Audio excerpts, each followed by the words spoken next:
Hello and welcome back to the Cornhusker Cooldown. My name is Patrick Patio and I have Joe mojojoe with me. How's it going? It's going well as always. So, played another CCL series. Let's just get straight into it. Another one. Probably one of the most interesting ones we've played. So, one of the most stressful ones for sure on my part. Casting, I bet it was stressful. Was it stressful at all for you guys? Game 2 was. Game 2. Well, Game 1 had a little stress in it, but Game 2 obviously was most stressful. We'll definitely get into Game 2 when we get there. But last week we played against North Dakota State, the other undefeated team prior to the series, and we won 2-1. A very back and forth series. Yeah, as back and forth as I think it can possibly be. Kind of. I don't think any one game in particular was like a mega banger. Right. All three games felt like you knew who was going to win after 10 minutes. Mm-hmm. So and that's what I mean. It was very much back and then very much forth. It was only one side could really win the game after you watched it. So yeah, it was.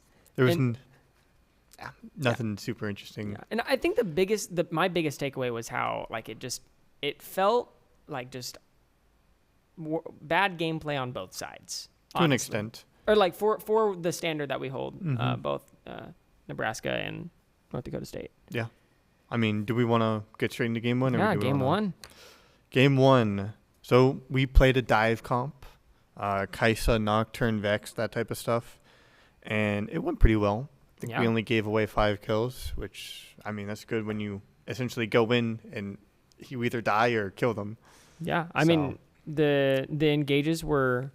pretty good. They would be like hit or miss, but the miss, you guys wouldn't be punished for it that hard. No, I think at the biggest misses were like I would miss W on the Nocturne R'ing in, or Vex would miss R when Nocturne R's in. Yeah. So sometimes our engages were kind of scuffed that way.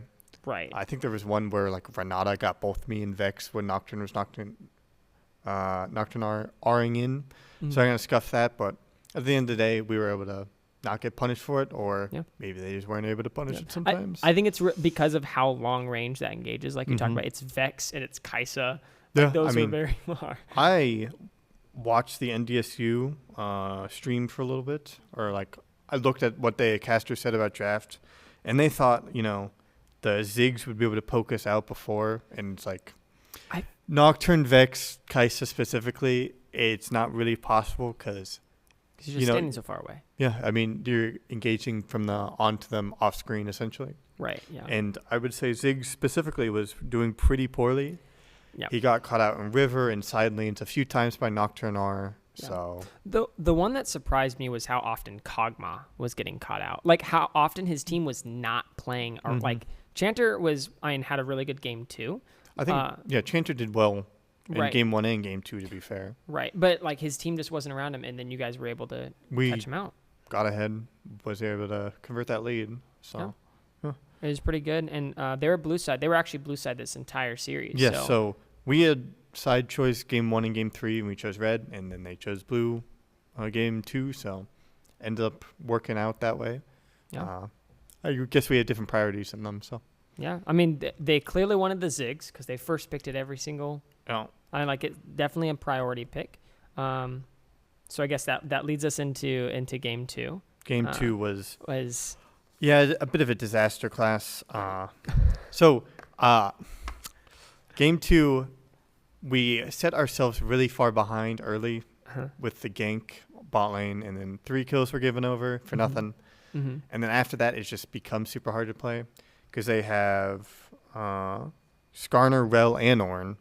So once those champions get even a little bit ahead, like we had Ashe, Vex, and Mordekaiser. So Mordekaiser's good on 1v1 versus tanks, but, Ashe and Vex, if they get behind, they're going to have trouble killing tanks. Yeah. Which is what you felt like happened after, after 15 minutes of game. I was going to say after 10 minutes. It felt like for a majority of the game, it was just Kog'Maw getting a first blood for the second game in a row, and then getting a double kill, and then getting an assist, and then they were able to snowball that into a lot of other stuff. And whenever they're on this playback, this protect kind of comp, this is... Yeah, I mean, it's just so hard to get through that huge front line they have. And then even if you do the Kog'Maw and Ziggs already ahead, so it's a little bit harder to kill them because they're going to do a lot of damage before you get to them. So overall, like, there's a little bit to be said about, like, draft is hard for us to play if we aren't getting ahead.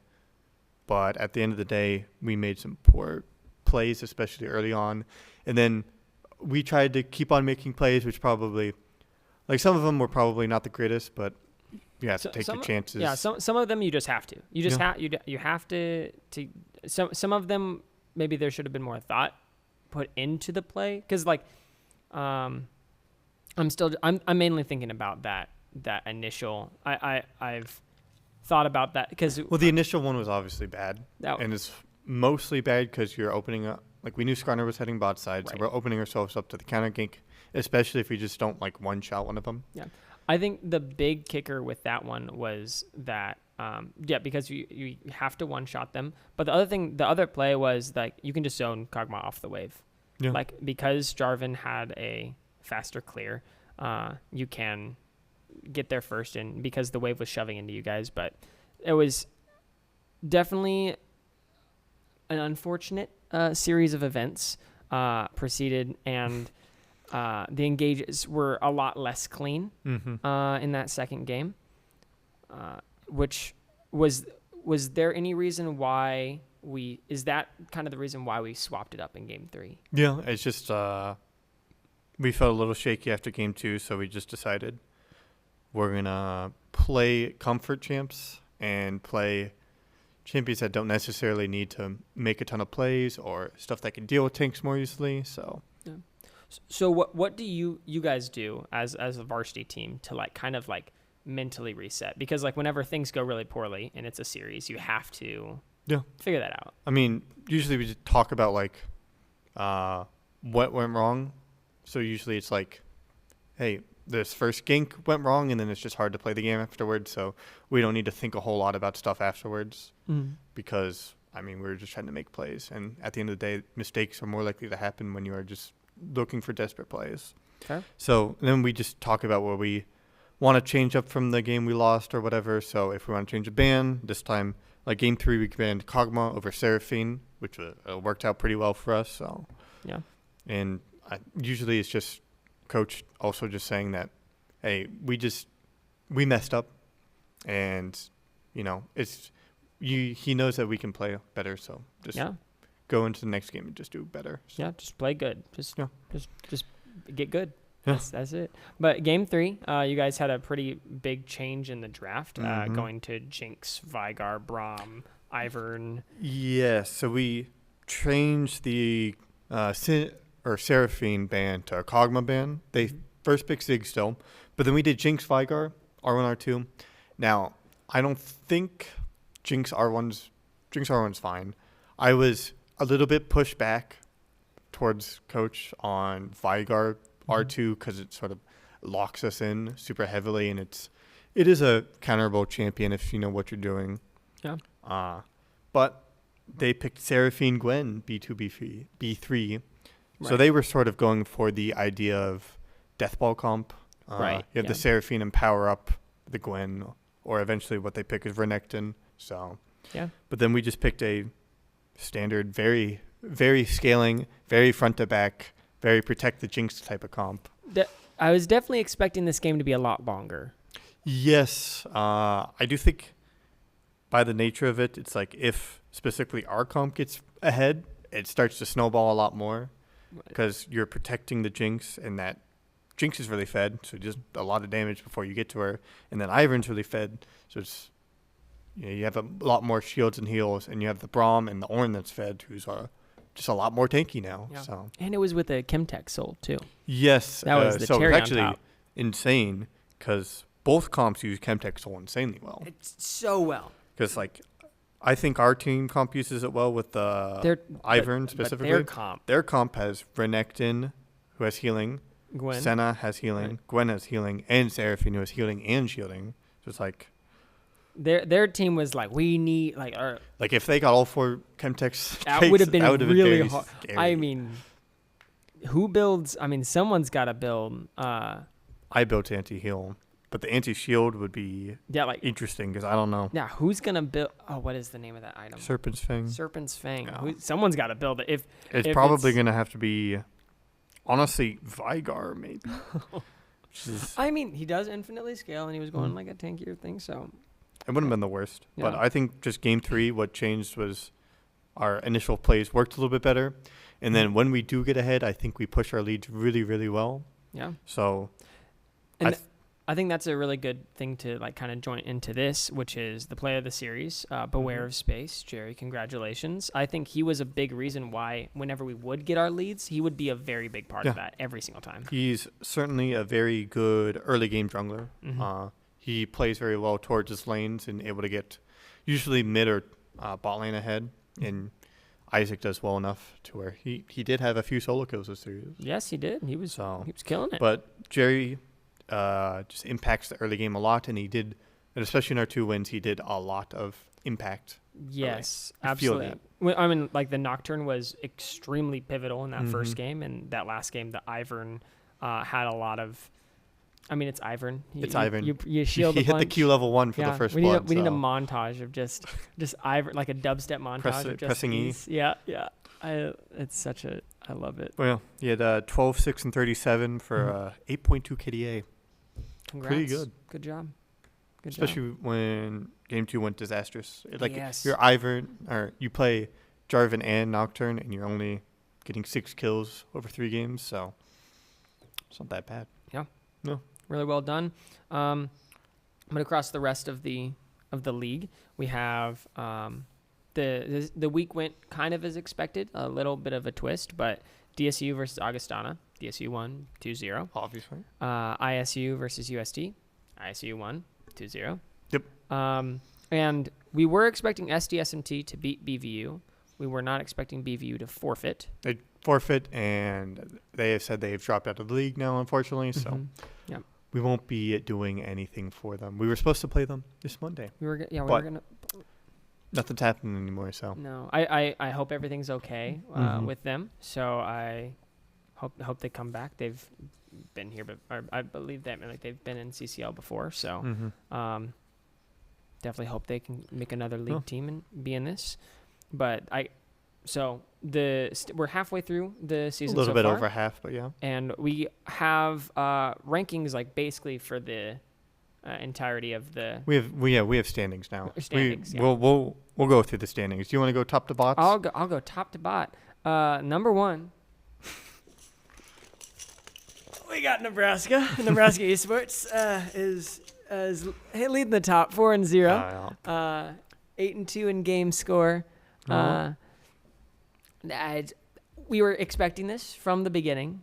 We're expecting to be at the top. We were expecting maybe not inherently first the entire time, but we were expecting to be contesting for that first seed the entire time. So, and I think this last series, because NDSU was the other ones that we were thinking, which actually second place or tied for second place. Yeah, I mean, before we go into second place, I would say we control our own destiny now. Yes, we do. So we are allowed to still lose one of the 2 series that we have left. We don't have to lose, though. We can just. We don't have to. But if we do lose one of them, we would still win tiebreaker, and we'd be first seed. So long as we beat SDSMT and Augustana, we are. We have to beat Augustana? Yes. Can that be one of our losses? No. Oh.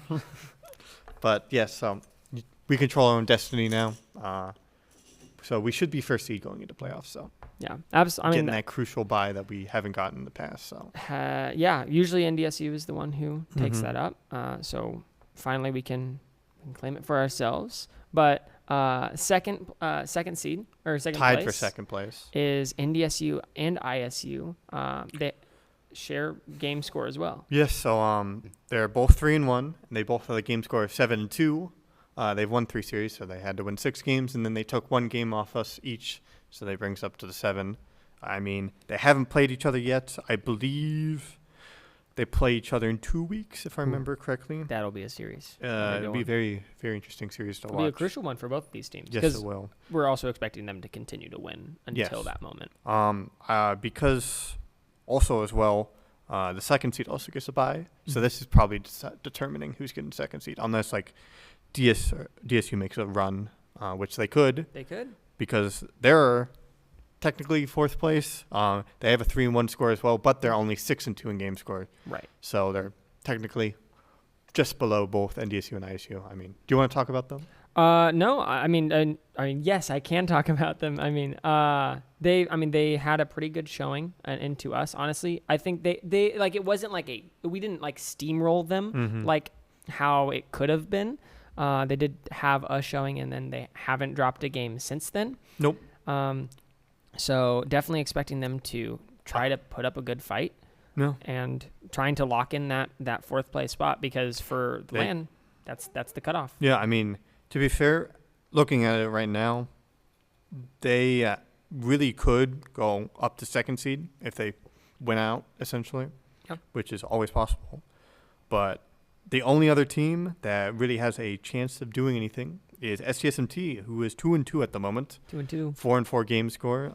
Everything is a clean sweep for them. Yes, they got 2-0'd by NDSU and ISU, and they 2-0'd Augustana and USD, I believe. Sounds right. Yep. Or no, BVU. But yes, because there was a forfeit. Yeah. But that's the top 5. That's the top 5 seeds, which we already kind of expected that to be the cutoff. But holding up 6th place. Last seed for playoffs. Augustana versus USD, and it's Augustana taking it. Yes, so Augustana's 1-3, game score of 2-6. They've already played USD already, 2-0'd them. So it's looking unlikely that USD would be able to reclaim that, because they'd probably have to either win 2 series or have a better game score if they were to have tie. But I don't know if that goes to game score or head-to-head first. So yeah, you definitely would have. They were hoping that BVU would have been playing, because then they would actually have a chance. But because that matchup's now gone, I am unsure how it's going to work, because they might just kind of as like a 2-0 victory for everyone now. Right, so, but then both Augustana and USD would be getting that, because neither of them has played. Yes, I believe so. Yeah. So it's unfortunate for them, but if they do, good for them. Come on, that would be awesome. Because I mean, they have to play against. I don't know who they have left to play against. It's not us, I believe. It is ISU and like SDS or SDSMT or something. Yeah, I mean the hard opponents, no matter what. Yes. Gonna be a difficult time, but unlikely they win. Would be a very fun upset. It's like the 0.01% chance to make playoffs. Yeah. So we'll have to see if they can do that. Which I think brings us to our power rankings. Yes. So we now have unified power rankings essentially. We're finally, you finally agree with me. Yeah. I mean, so UNO first, obviously, undefeated, has beaten every team convincingly. Has some slip-ups in games specifically, but even when they go against top teams, or I guess we go against top teams, we have very convincing games. Like if you watch NDSU Game 3, it's 27, 28 minutes of very one-sided gameplay. So yeah, I think in the series versus ISU and NDSU, there was one game where either team lost it for themselves, and then the extra game was us winning the game. I think in both of those series, our only 2 losses were whenever we chose to lose the game. In that series, I think those teams also chose to lose the game on accident. But we cleaned up the last one through play. So I think that does kind of cement us into the top. And then, I mean, you had ISU second last week. I moved ISU up from third to second, overtaking NDSU. Yeah, I actually, I'm so curious about that, because they haven't had a matchup yet. And my main thing is that we've played against both these teams, and playing in game, it felt like, especially ISU's drafting, feels like it's more likely to win a game, let's say.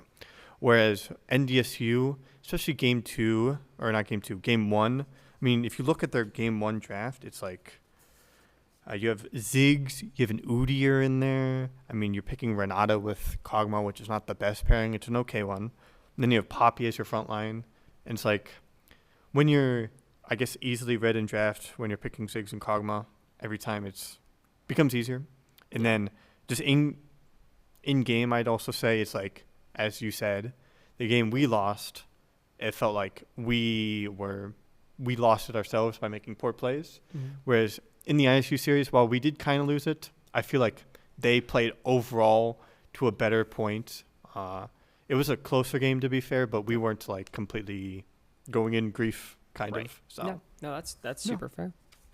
But overall, I just feel like playing against both of them, ISU has, even in the games that they lost, they played better, and in the game they won, they played better, I'd say. So, but 4th and 5th, DSU, SDSMT, not moving much until they probably play a better team where they have the opportunity to show how good they are. So then I have Augustana 6th place, and then USD. They move up above BVU because BVU doesn't play anymore, so it's kind of hard to rank them. USD gonna take a win on that. I bet they're gonna beat BVU. I bet they beat BVU. Maybe. We'll never know. But I would like to point out one thing before we go to next week for CCL, and that is Dakota State, DSU. Next 3 opponents, ISU, NDSU, and SDSMT. So all 3 games are going to be pretty close, and it's going to be very fun to watch. I always love that being your final road into playoffs, where you kind of ramp up into it. Because I remember at least the past 2 to 3 seasons, our last 2 weeks would be DSU, NDSU. Mm-hmm. So we'd have an undefeated season up till like week 5 or 6. Right. And then we'd go into these really tough matches against the 2 best teams. And then sometimes we'd win, sometimes we'd do a 1-2 series. So, but it gives you that feeling of like actually being tested right before playoffs. Mm-hmm. One thing that I think is really good to point out is because we're undefeated, there is definitely that sense of we're not allowed to be complacent. Like we have to make sure that we are staying on top of it. And whenever you have like that tough schedule towards the end of the season, you're not allowed to be complacent because you have to you still have to play really well to like get into playoffs. So, I mean, that's also why I said they kind of control their own destiny. Because right now, they have to play. Both the teams are tied to us still, and they have to play the team right behind them. So if they win out, in theory, they're going to be the 2nd seed. Yep. And, I mean, if they win 2 out of 3 or 1 out of 3, they're still looking for a good place in playoffs, especially because ISU and NDSU play as well. So there's going to be some bangers in the next coming weeks. Yeah. So. It'll be really good. I mean, check the CCL Discord for. I can post an announcement, especially for Monday, because there is a interesting game that's going to happen. Yeah, so. Monday. We do not play anyone. We were going to play BVU. We're going to do something else. We're gonna do other things. We're going to find something to do. I'm going to take a vacation. I'm not going to take a vacation. Yeah, you'd have to go to work on Monday. Well, and Tuesday. I still have to work. That's fair, but. A really important game, like you were mentioning. DSU versus ISU. Essentially the tie for 2nd with NDSU playing someone else. But this is, I would say, because DSU's only played us, this is their first test of what they're capable of. Because when you play, we played in week 1. When you play in week 1, you're not always sort of completely at the level that you know you can be. Because you're usually still getting into the groove of stuff. So we're going to see how they do. I have a prediction of 2-1 ISU. Yeah. You have a different one. I do. I think it'll be 2-0. I think ISU have still been improving. Now, I could be wrong. I think there's definitely a world where DSU, week 1, was just very much off, and now they're starting to get on. They definitely fell off week 1. And so... in that world, there's definitely a chance where our power rankings are going to change, and DSU slots up into second place. I am hoping that specifically DSU puts on a good performance because I feel like they've been in limbo in this 4th place for a while. Yeah, and it feels like that's not where. I mean, they're the reigning champs. Yeah, they're the two-time reigning champs. Two-time reigning champs. They're the ones that should be taking it out, and we're a little bit of disrespect on the reigning champs, putting them at 4th seed. Yeah, honestly. Mean, to be fair, they haven't had the greatest strength of schedule. They haven't. No. They played BVU before they dropped out. They played USD and they played Augustana, and then they played us where they got beat. pretty convincingly. Yeah, it was never in doubt, I think. Yeah, but I mean, this is the first time or the next time that DSU get to actually test themselves. So I mean, show their skills. You guys gotta prove us wrong. I hope you do. I think too. Yeah. Of all the AD carries I've played against, Malmo, their AD carry is solid. Probably the best one I have to play against. I hard agree. I think he has. I think Chaser this week did really well as well. Yeah. But I think Malmo, when he's on his form, when he's playing a champ he's comfortable on, is pretty dangerous. So yeah, he does very well. I still remember, was it LAN last fall on Twitch? Oh yeah. Yeah. You're a monster. Unfortunate. But so I advise you to one. I would say I would not be surprised if DSU wins at all. Would you be surprised? I wouldn't be that surprised. You just don't see their form yet because and the big thing that was confusing for our matchup versus DSU was because I know I didn't like their draft. I know you didn't like their drafts. Yeah, they had Senna Swain. And if they've been patching that up, then I could see that being a big swing into this factor. So we'll see. We'll see how that goes for them. And then we have Augustana versus SDSMT. Yes. So I have 2-0 for SDSMT. However, dark horse, Augustana wins 2-1. It'd be crazy if they did. They probably won't. They won't? So. I'm hoping that you win at least a game. How fire would that be? Because I do believe they technically have tiebreaker over SDSMT at that point. Yeah. Which means they could slot into the 5th. Which means SDSMT would have to face a much harder opponent in the first round. So yeah. Augustana. Prove me right. Prove me wrong, because I have SDSMT winning 2-0. And then I guess we can touch on the last game, NDSU versus USD. Second place team versus last place team. It's going to be pretty quick. It should be a quick series. You can check out a different stream if you want, because it'll be more entertaining. So, dang, that's crazy. USD just has to go real hard. They gotta do a lot. Yeah, they gotta do a lot in that series, especially because their season's on the line. Yes, I'll say just a quick shout out. NDSU Esports on Twitch, you'll be able to watch their game. And then Hard Rocker Esports, you'll watch the SDSMT game. I'm unsure ISU or DSU is streaming. DSU has Trojan Esports on Twitch if you want to look. Stream. Do you think we could do it if they don't have a stream? Ooh, maybe. Because we got nothing better to do. Ooh, that's it. We'll talk. We'll look at it. It'd be fun. Yeah. Could be something really good. But that was varsity. And as always, a long time for varsity, but I feel like we did a good conversation. There's lots of stuff. I mean, it was an interesting week. It was interesting series. Check up on the whole league as well. So yeah. Oh. But now we pivot a little bit back to JV like we normally do. Not our best week. Not your finest weekend. Not the finest week for either team. Husker Scarlet went up against Poison Panthers and lost 1-2.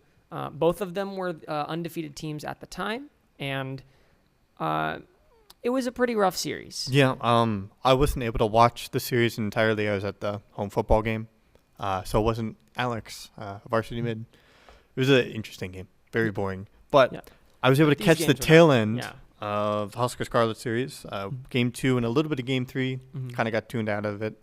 But, I mean, I want to ask you, because what do you think happened in this series? Because as far as I understand, Game 1, it was sort of like our series, to be fair, where it was sort of domination on every game to an extent. This was a flip of varsity. This is a 1-to-1 flip where Game 1, so it's just they are in NDSU in this scenario. So this was Game 1. Very, very rough. We just got outplayed kind of everywhere. It was just not not it. But then we reset for Game 2, and I mean both Gold Card Enjoyer and Kelpo really stepped up in this game. I mean Chet in the mid lane went 10-2 on Aurelion Sol. So pretty good. Hopping off. And Preston Kelpo stayed deathless on Jinx. So whenever you have a deathless Jinx and Aurelion Sol that's winning. I went deathless on Jinx as well. So. Oh, well, good for you and good for Preston. Game 2 is much better. They got some leads in the bot side. And I think that's the big thing that this team plays around is they need to get leads in the bot side. Yeah, I mean, it's a little interesting to watch because I feel like they don't have a necessarily weak side player. They're sort of, I don't want to say they remind me of Gen G because it's obviously like, the best team in the world essentially. But they're in the idea that their jungler has 3 lanes they can play towards. Mm-hmm. So sometimes, even if they want to play bot side, it can be better to play top side or whatever. Right. And it's honestly has hurt them a little bit as far as I understand. It definitely has. Where sometimes people want resources when they aren't being given them just because they're playing for a different side of the map. Yeah. But I think that's the big kicker is that whenever that happens and we draft towards like a bot lane per se. Bot lane, whenever you have a Jinx, it's hard to let that person live on an island, like a total island. You have to put some pressure into them. It's not someone like an Ezreal who can be pretty self-sustaining. So game 3 was rough again. But also, to be fair, Poison Panthers, they were undefeated. They remain undefeated. Yep. And next week, Huskers Scarlet is going to be playing the Big Bongo Boys. Mm-hmm. And they're tied for third. Tied for third place in their group at the moment. I believe they play 6 games, and they're 2-1 so far. Mm-hmm. So they have good chance to bounce back, especially after this week, because I'd assume this week they're probably not favored. Especially after what we just watched. It was definitely just a rough series. We'll have to see what they're able to do. Big Bongo Boys are actually 2-0. Yes, they are. So they I believe they had a bye week. So, but I think overall, like they're probably not favored, but I think they have a chance to win. Definitely, and whenever they're on it, they play so well. Yeah. And it's something that they've been continuing to improve on. I actually, so after their series, we went up and got Euros with some people. And we stayed up until it was 2 a.m., 3 a.m. It's the classic. It's happened many times you before. Just, if you get me talking, I won't stop. There's a reason why I'm on the podcast. But we had those, and we just talked about the games and they're just so invested on improving. Yeah, they want to get better. I felt it a lot, to be honest, because last year's JV team could have been better in terms of everything, but at the end of the day, it didn't feel like they always had that sort of really want to play every day or whatever, talk about the game a ton. Some people did. Some people were pretty invested, but it was not like an all hands on deck. And it really feels like with this team, like all 5 players want to be good, want to improve, want to be able to win their league, etc. Yeah. So I'm really looking forward to this game. It's gonna set the tone for the rest of it because. Originally, they were technically the favorites to win. Yeah, by rank. By rank. So when you are in these capped leagues, it's sort of by rank is not always the best indicator. Correct. But they were the first seed of the group, and so we're hoping that they can match up to that. So before we move on to Huskers Black, I want to ask you a question. Oh, okay.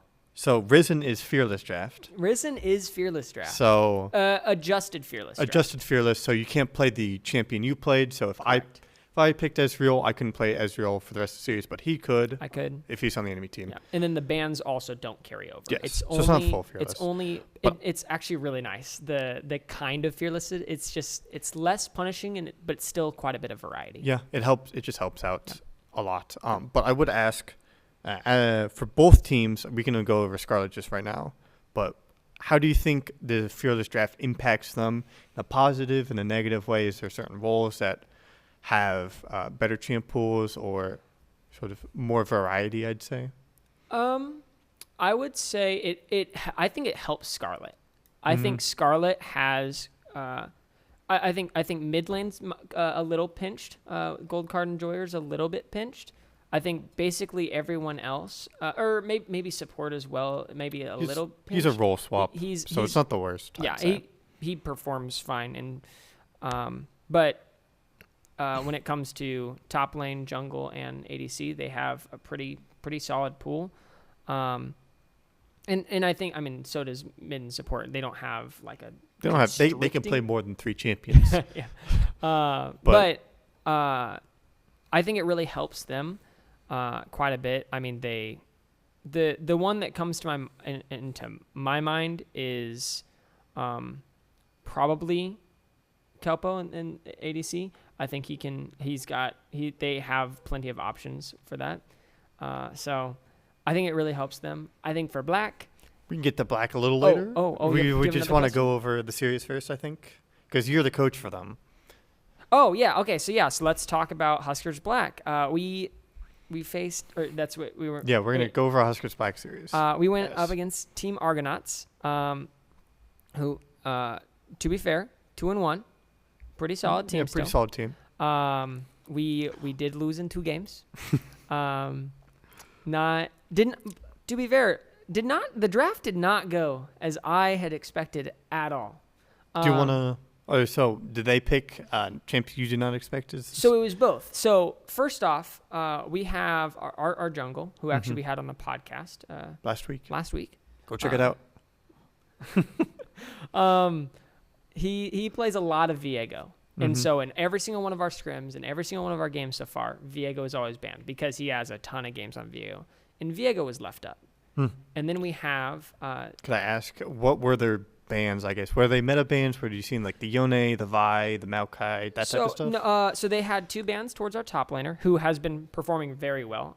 Camille and Aatrox. Okay. And then they had Jhin ban as well, which our ADC does enjoy, Jhin. And so we were expecting Viego and Zeri because our ADC... the one tricks, yes. Yeah, that's one tricks. And usually you ban towards one tricks. So we got to play both of our one tricks. Yeah. And so whenever you have something like that, as a player, it's like... Or as a coach, if I have a player who's a one trick, if it's open, I need you to perform. Yeah. You need to... because this is like the champ... And to be fair, they're very good at these champs. Yes. But it was not enough that first game.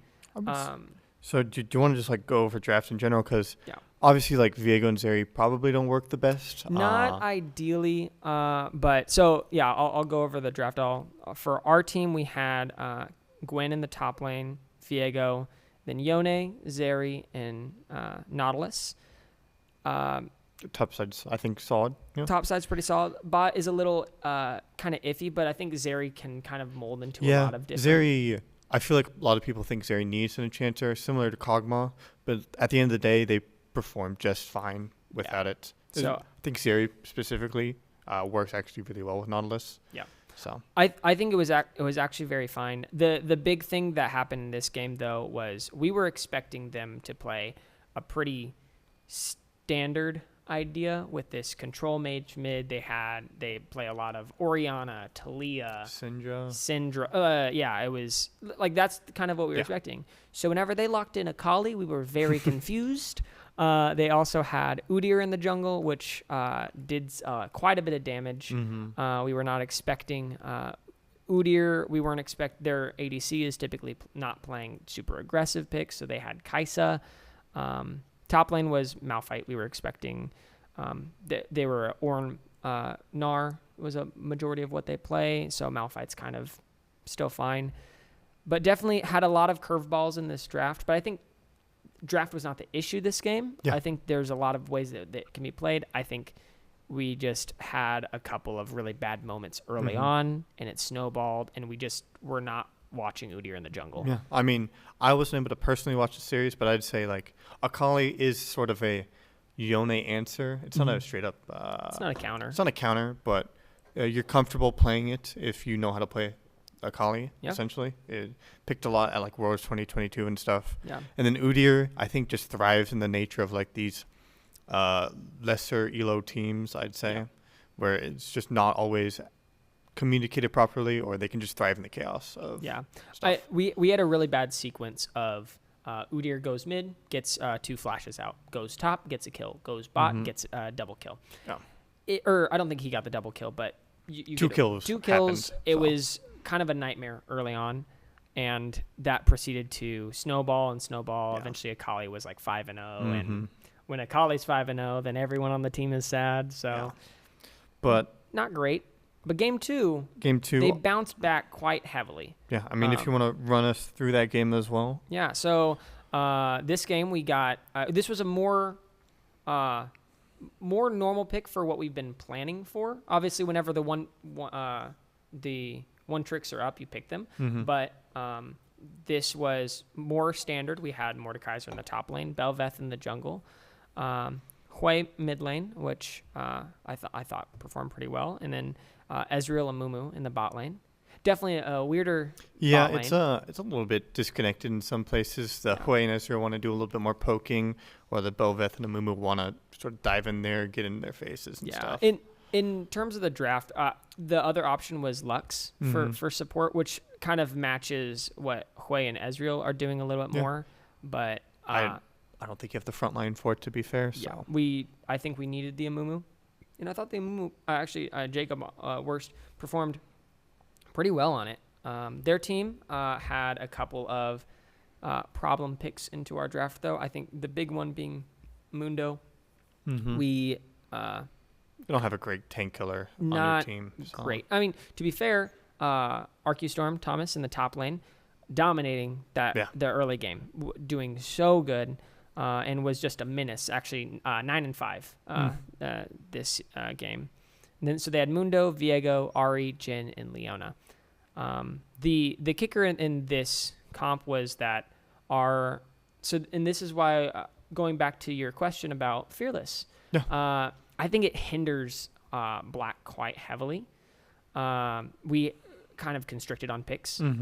And so whenever we get pinched out like how we are, we have to go into not ideal matchups because we need to. I mean, if you're not playing on comfort, you're going to be performing quite worse. So I'd rather have comfort than a good matchup. So that kind of leads us to how we had the draft that we did. Yeah. But because it was comfortable, and this was a very winnable game, I am so proud of this team. How The mistakes that were happening in game one are mainly just hand stiff. It's just like I play better. That's my response as a coach. It's just like don't die. Don't let that happen again.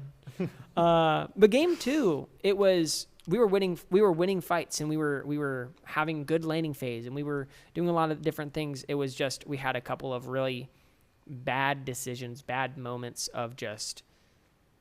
Ezreal eating forward or going for a wave too early. But if those don't happen, if we don't overextend in mid lane, and it's just like we're not remembering to keep the main thing the main thing. If you like that, winning the game is not. You don't have to make it complicated. Yeah. It can be really, really simple, and if we can actually do that, I think it's very fixable mistakes. It's very fixable mistakes. So I'm excited what they have moving forward. Yeah, I have 2 comments on the team. Every time I do watch the series or hear about the series, usually game 1's not the greatest, but they continuously get better every game. Yeah.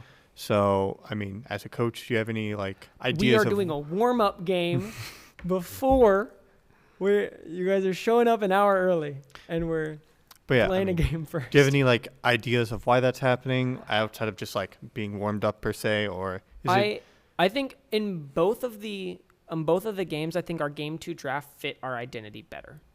I think so. That's a big part of it. I think that helps a lot whenever this is something that this team just is more comfortable playing this way. Even though I think.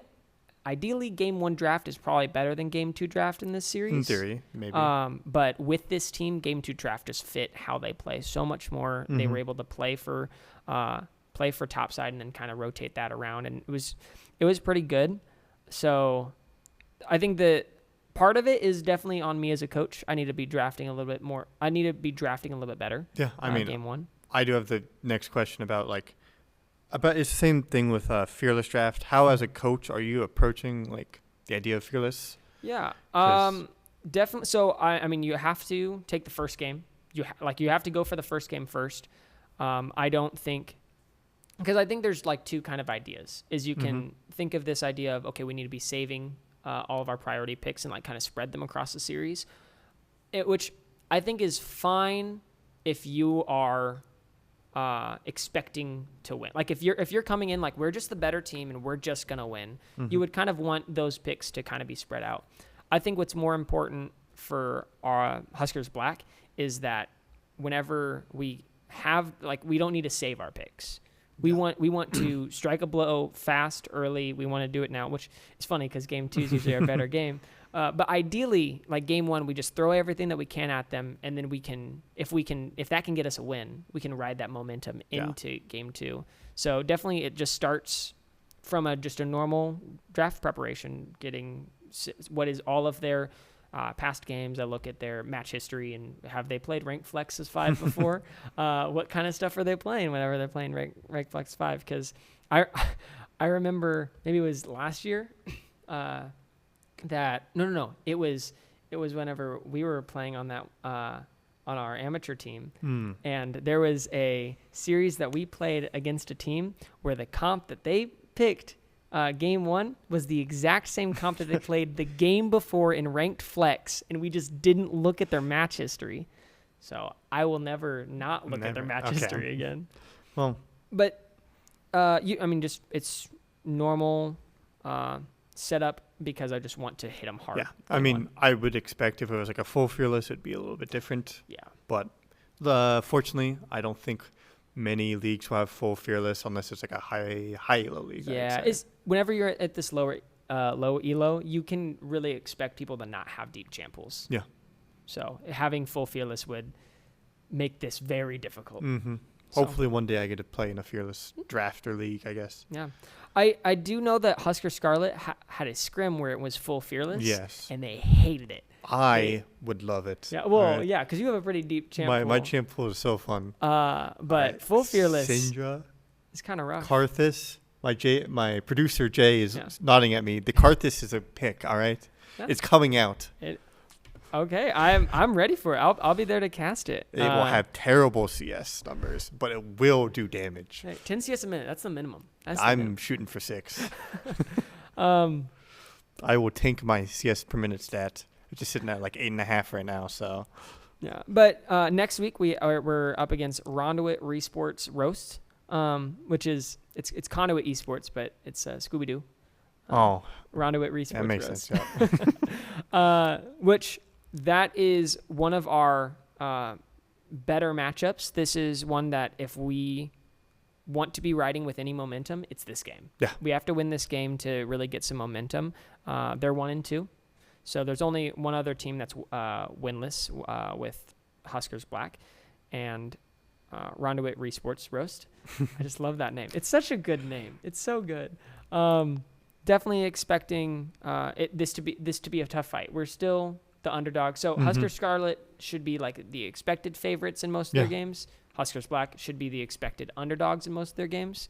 So definitely going into everything with this mentality of like, we're kind of punching up, so that means we can't hold any of our punches. Got to go hard. Got to go now. I mean, yeah, so I have a note here.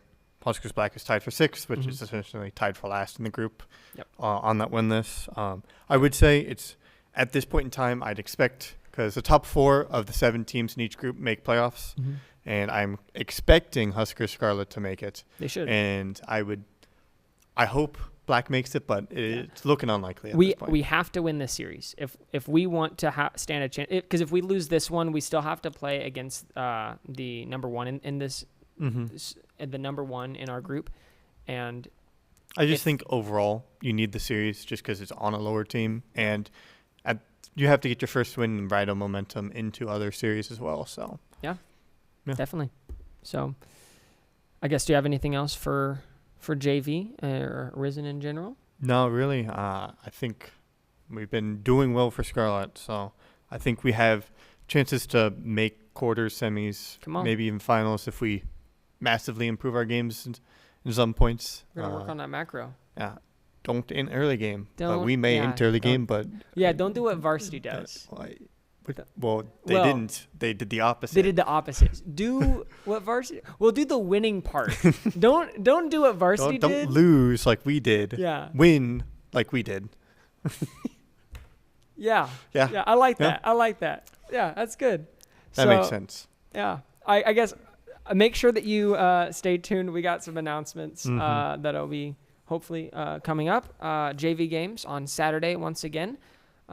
6 and 7 p.m. I think. 6 and 7 p.m. Check out Nebraska Esports. Nebraska Esports 2 it should be on. So yep. Hopefully we'll be trying to stream the games once again. No games for varsity. No games for varsity. So, unfortunately. We have a bye week. We might use that time to do something else. You might see. So maybe. We don't know. We'll Hopefully. See. Hopefully. Look out. But thank you so much for watching this episode. This is episode 6. Episode 6, yes. This is episode 6. Oh. Wow. We've been doing this 6 weeks now. 6 weeks now. That's how weekly episodes work. Whenever you have a number, it means the number. That's exactly what it means. So thank you guys so much for watching. I hope to see you guys next time.